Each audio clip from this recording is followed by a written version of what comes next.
দিনাজপুরের হাকিমপুরে জাতীয় vitamin A plus campaign উপজেলা অবহিতকরণ ও কর্মপরিকল্পনা সভা অনুষ্ঠিত হয়েছে। বাস্তবায়নে জাতীয় পুষ্টি সেবা স্বাস্থ্য অধিদপ্তর, স্বাস্থ্য ও পরিবার কল্যাণ মন্ত্রণালয়। বৃহস্পতিবার ১৩ মার্চ বেলা ১১টায় হাকিমপুর উপজেলা স্বাস্থ্য ও পরিবার পরিকল্পনা কর্মকর্তা ইলতুৎমিশ আকন্দের সভাপতিত্বে আলোচনা সভা অনুষ্ঠিত হয়।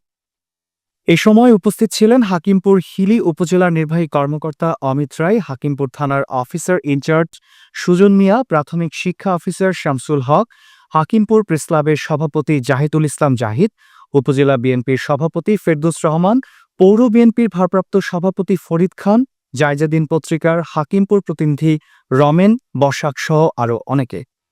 উপজেলা স্বাস্থ্য ও পরিবার পরিকল্পনা কর্মকর্তা ইলতুৎমিশ আকন্দ বলেন, আগামী ১৫ মার্চ থেকে ৯৭টি কেন্দ্র ৬ থেকে ৫৯ মাস পর্যন্ত শিশুদের ভিটামিন এ ক্যাপসুল খাওয়ানো হবে।